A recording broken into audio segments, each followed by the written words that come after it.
Si Bert at si Ephraim ay magkapatid na kilala sa kanilang maliit na bayan bilang mga tagapagbantay laban sa mga puwersa ng dilim.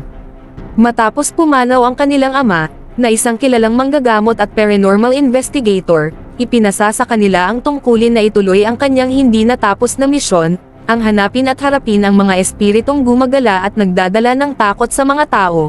Si Bert, ang panganay, ay tahimik at seryosong tao.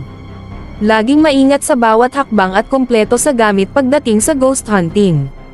May suot siyang kwintas na bigay ng kanilang ama, na sinasabing may kakayahang protektahan laban sa masasamang nilalang. Siya rin ang utak ng mga plano, mas pinipili ang mag-isip muna bago kumilos. Si Ephraim, ang mas batang kapatid, ay masigla at mapangahas.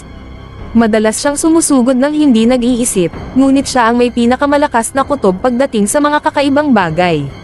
Parang may natural na kakayahan siyang makaramdam ng presensya ng mga espiritu, na tila mana sa kanilang ina, na isa namang albularyo.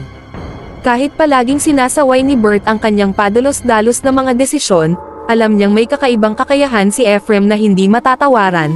Ang kaso ng malagim na bahay isang araw, nakatanggap sila ng liham mula kay Aling Rosa, isang matandang babae na kilala sa kanilang bayan. Ayon sa kanya, sa loob ng ilang linggo, tila may kakaibang nangyayari sa lumang bahay na pag-aari ng kanyang pamilya sa itaas ng burol. May mga kaluskaw sa gabi, mga malalamig na hangin kahit mainit ang panahon, at mga anino sa sulok ng mga mata na tila palaging nagmamasid. Walang ibang naglakas loob na pumunta dahil matagal nang pinaniniwalaan na may sumpa ang lugar, nagpasya sina Bert at Ephraim na imbestigahan ang bahay. Pagdating nila, agad nilang naramdaman ang bigat ng lugar. Parang may kung anong bumabalot na kadiliman sa loob ng bahay, isang bagay na tila buhay. Si Ephraim, na palaging mas sensitibo sa mga presensya, agad nakaramdam ng kakaiba. Kuya, hindi ito ordinaryong kaluluwa. Parang may mas malalim na dahilan kung bakit sila nandito. Habang naglalakad sila sa lumang bahay, naririnig nila ang mga kaluskos ng sahig na kahoy, at ang malamig na hangin ay tila sumasabay sa kanilang bawat galaw.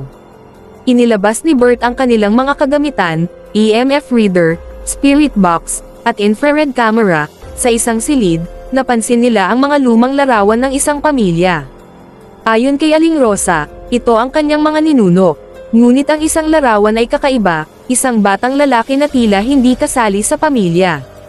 Ang bata ay may malamlam na mga mata at tila may hawak na larwang kutsilyo. Biglang nagliwanag ang EMF reader, at nagsimula ng magparamdam ang presensya.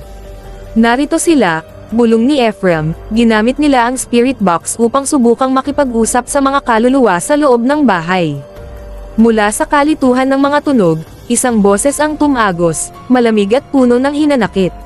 Siya ang nagdala sa amin dito. Sa puntong iyon, naramdaman ni Ephraim na para bang may humila sa kanyang braso. Napatakbo siya pabalik kay Bert, ngunit ang mas nakakagimbal ay hindi iyon ang unang beses na may naramdamang puwersa sa lugar. Nagsimula ng sumikip ang hangin, parang tumitindi ang presensya ng isang napakalalim na galit. Sa tulong ng mga tala ng kanilang ama, napagtanto nila na ang batang lalaki sa larawan ay isang espiritong kinulong sa bahay matapos ang isang masaker noong panahon ng digmaan. Hindi siya nakatawid sa kabilang buhay dahil puno siya ng galit at hinanakit. Napagdesisyonan ni Bert na gumawa ng ritual upang tulungan ang espiritu na makatawid. Sinindihan niya ang mga kandila at binuksan ang banig ng mga dasal na iniwan sa kanila ng kanilang ama. Sa gitna ng ritual, ang paligid ay nagsimulang umalog, tila nanlalaban ang espiritu ng batang lalaki. Ngunit si Ephraim, sa kabila ng takot, ay lumapit at kinausap ang espiritu. Hindi ka na nag-iisa. Hindi mo na kailangang magtago dito. Unti-unting bumagal ang paggalaw ng bahay. Ang galit sa paligid ay tila hamupa, at ang boses ng bata ay naging mahina.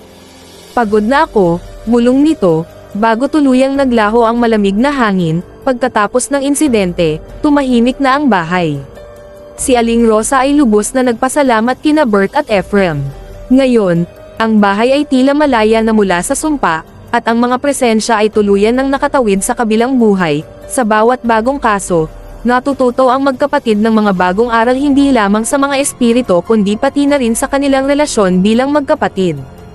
Alam nila na habang magkasama sila, walang kaluluwang hindi nila kayang tulungan, kahit gaano pa ito kahirap o kakilakilabot.